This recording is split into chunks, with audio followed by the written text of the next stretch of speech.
les ha ocurrido nunca de ir donde está la nevera, abrir la puerta y de pronto preguntarse, ¿para qué habré venido?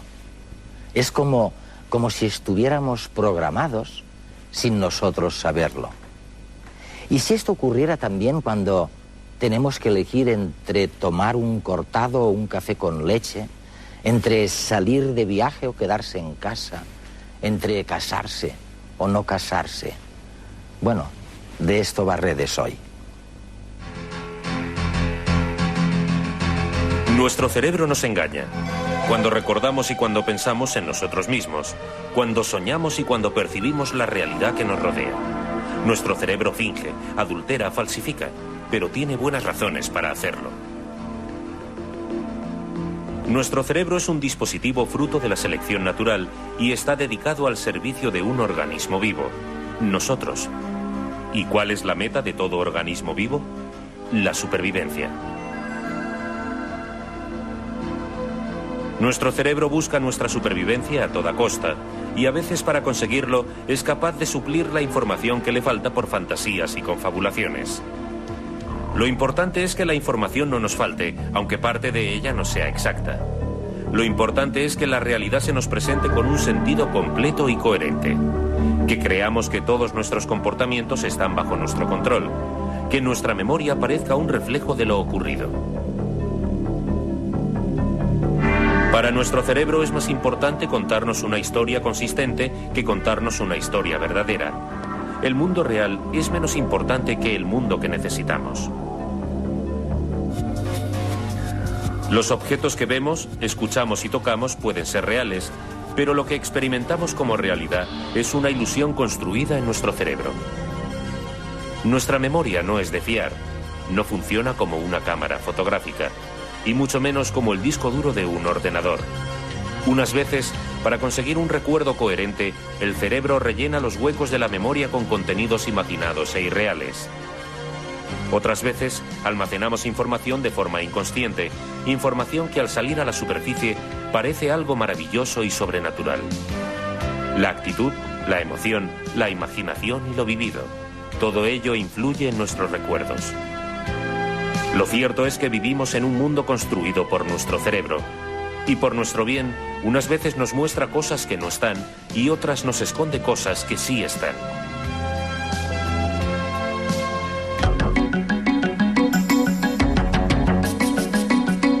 El profesor Steven Rose es el director del Centro de Investigaciones sobre el Cerebro y la Conducta de la Open University de Londres.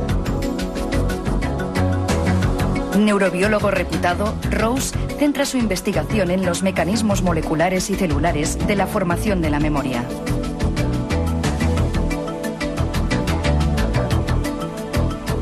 Vamos a hacer juntos un experimento. Imagínense que estoy con ustedes, en el salón de estar, y que me paso un día entero, porque he venido cargado con, maletas de fotografías de gente, de cualquier tipo de gente. Y se las voy pasando una a una, desde las 9 de la mañana hasta las 9 de la noche. Y al día siguiente le voy a pedir cuántas de estas fotografías que vimos el día anterior creen ustedes que serían capaz de recordar si vieran de nuevo la fotografía o se encontraran al señor o la señora por la calle. ¿Cuántos creen que recordarían? Piensen un poco. ¿5? ¿10? ¿20? ¿40? Les digo la cifra. Recordarían 10.000. 10.000 fotografías se habrían quedado impresas en su cerebro. Steven, ¿realmente llegamos a olvidar algo? Bueno, en muchos aspectos es increíble, pero es un experimento muy famoso que realmente se hizo. El mismo experimento se hace aburrido antes de que los que lo hacen se aburran, pero parece ser que el número de caras reconocidas es casi ilimitado. Sin embargo, hay una gran diferencia entre reconocer una fotografía que se ha visto antes y recordar lo que hay en la foto. Es decir, que si se ve la foto de nuevo, se reconocerá. Pero si se pregunta de qué era la fotografía y se pide una descripción, esto será mucho más difícil. De forma que hay una gran diferencia entre reconocer y recordar. Y este es uno de los matices que hay en el campo de la memoria, que es muy complejo. Veamos, demos un vistazo a tu artilugio favorito, ¿eh? Aquí tengo una reproducción del cerebro. Sí, un cerebro humano muy bonito. Dios mío, ¿dónde sucede todo eso de que hablamos, Stephen? ¿Aquí el hipotálamo o la amígdala? Si pensamos en el caso del Alzheimer, en el que las personas olvidan incluso la noción de sí mismas, ¿dónde demonios sucede? Si observamos el cerebro en conjunto, hay esta gran estructura del córtex cerebral aquí, que todo el mundo reconoce. Pero hay también muchas estructuras profundas y muy importantes en el interior. Si partimos en dos este cerebro de plástico, empezamos a ver algunas de las estructuras imprescindibles para el ser humano en la formación de su memoria. La más conocida es esta estructura de aquí, llamada hipocampo, porque tiene un poco la forma del caballito de mar, hipocampo en griego y en latín, que es necesaria para las primeras fases de la memoria. Si esta estructura resulta destruida por un fallo cerebral o a consecuencia de un accidente o algo así, se pierde la capacidad de construir nuevos recuerdos. En la enfermedad de Alzheimer, las células nerviosas de esta región del cerebro se encuentran entre las primeras células nerviosas que mueren por causa de la enfermedad. Y esta es la razón por la que creemos que a las personas que empiezan a padecer Alzheimer les resulta muy difícil recordar cosas nuevas. Después mueren muchas otras células y la situación va empeorando. Pero es extraordinario pensar que hoy están viviendo personas cuyo hipocampo quedó destruido por un accidente o por un golpe o por alguna intervención médica. O por haberse degradado. Hay también intervenciones médicas que destruyen regiones del cerebro. Por ejemplo, en casos de epilepsia. Recordarás un caso famoso, el del paciente al que conocemos solo por las iniciales HM. En los años 50 del siglo pasado, y hoy todavía vive, su hipocampo quedó destruido.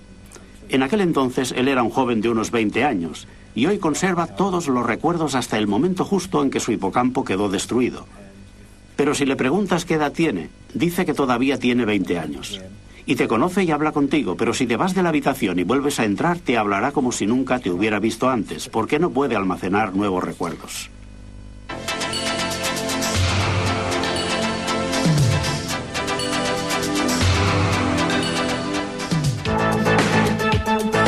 El señor X dejó de reconocer los objetos. Primero fueron las caras. Veía una nariz, luego dos ojos, una boca, dientes, pero no relacionaba todas estas cosas entre sí. No reconocía a quién tenía delante, a no ser que éste hablase. Entonces sabía perfectamente con quién estaba.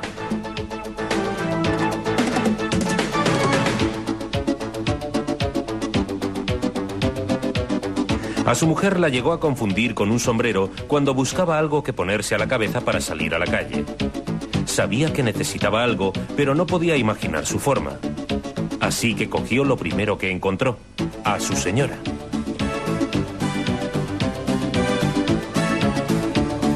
Incapaz de reconocer nada más allá de las formas geométricas simples, para él una flor, tras examinarla detenidamente, era una extraña forma roja enrollada sobre un soporte lineal verde. Sin embargo, con solo olerla, podía identificar de qué especie se trataba.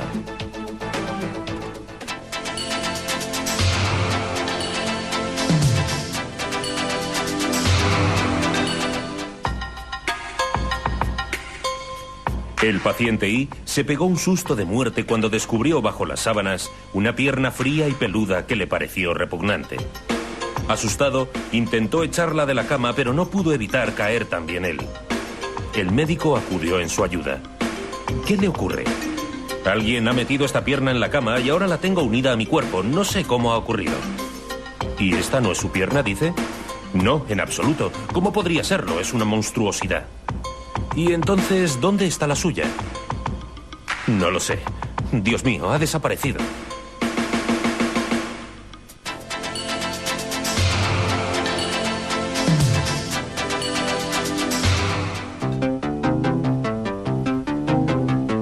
La señora M perdió la conciencia del lado izquierdo de su cuerpo.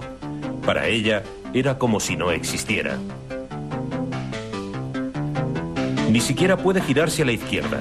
Para poder visualizar algo de ese lado, da la vuelta completa por la derecha.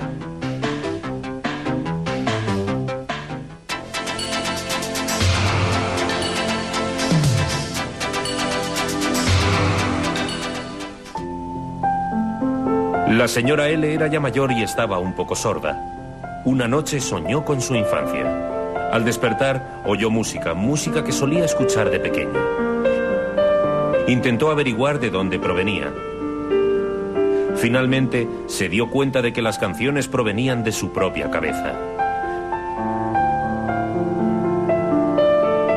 Con el tiempo, la música cesó poco a poco. Y la señora L sintió un poco de pena, porque después casi ni podía recordar las melodías de aquellas canciones de su niñez que tan intensamente habían vuelto a su memoria durante un tiempo.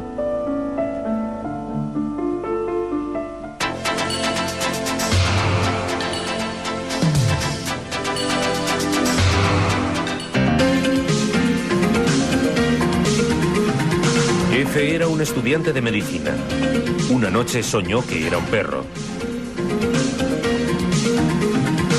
Al despertar sintió que el mundo había cambiado.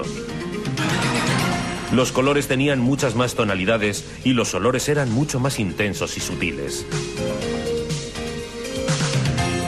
Podía reconocer a gente con gran facilidad e incluso intuir su estado de ánimo mediante su olor corporal e incluso orientarse en la ciudad.